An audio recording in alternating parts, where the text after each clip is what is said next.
கிறிஸ்துவுக்குள் அன்பான கர்த்தருடைய பிள்ளைகளே, இன்றைய வேத வசனமும் ஜெபமும் 1 யோவான் 3ஆம் அதிகாரம் 18ஆம் வசனம். என் பிள்ளைகளே, வசனத்தினாலும் நாவினாலும் அல்ல, கிரியையினாலும் உண்மையினாலும் அன்பு கூற கடவோம். இதனுடைய பிள்ளைகளே, சிலர் அன்பை பற்றி சொல்லும் பொழுது வெறும் வார்த்தையினால, வேத வசனத்தை கூட காண்பித்து, இல்லைன்னா வெறும் நாவினாலே சொல்லுவாங்க.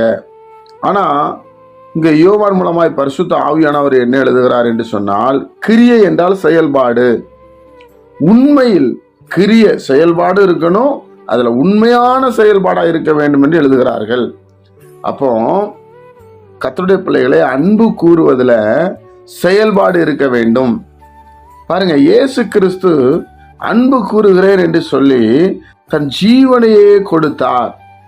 அப்போ ஒரு மனிதன் மேல ஒரு பிரச்சனைக்கு அன்பு கூற வேண்டும் என்று சொன்னால் ஜீவனை கொடுக்கிற அன்பா இருக்க வேண்டும். அதான் உண்மை. இயேசு கிறிஸ்து ஏன் பேசப்படுகிறார்? இயேசு கிறிஸ்து ஏன் தெய்வமா அங்கீகரிக்கப்படுகிறார்? அவர் நம்முடைய மனுஷ ஜனங்களுக்காக தன்னையே மரணத்துக்கு ஒப்பு கொடுத்தார். தேவனுடைய பிள்ளைகளை நன்றாய் அறிந்து கொள்ளுங்கள். அதனால வசனத்தினாலும் நாவினாலும் மாத்திரமல்ல, கிரியையினாலும் உண்மையினாலும் அன்பு கூற கடவோம். ஒருத்தங்க மேல அன்பு வச்சுட்டா நம்ம உண்மையா வச்சிடணும், செயல்பாடோடு செயல்பட வேண்டும் என்று வேதம் சொல்லுகிறது. அப்படி செய்தோம் என்றால் இயேசு கிறிஸ்துவ நம்ம ஃபாலோ பண்றோம்னு அர்த்தம். அவர் நமக்கு குரு, நாம் சீசர்களாய் மாறுகிறோம் என்று அர்த்தம்.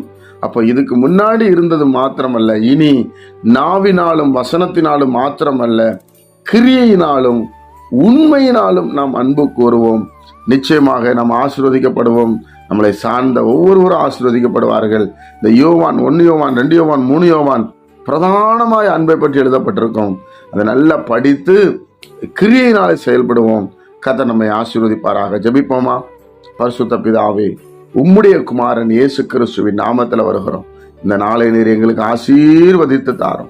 உம்முடைய சமாதானமும் சந்தோஷமும் எங்கள் வாழ்க்கையில உண்டாகட்டும், மேன்மைப்படுத்தும். இந்த ஜீவன் கடந்து வரும்படி நாங்கள் ஜெபிக்கிறோம். நாங்கள் உண்மையிலும் ஆண்டவரே நீதியிலும் நாங்கள் ஆண்டவரே நீதியாய் நடக்க எங்களுக்கு பலன் தாரும் அப்பா. அன்பு கூற உதவி செய்யும். கர்த்தராகிய இயேசுவின் மூலம் ஜெபிக்கிறோம் பிதாவே. ஆமென்.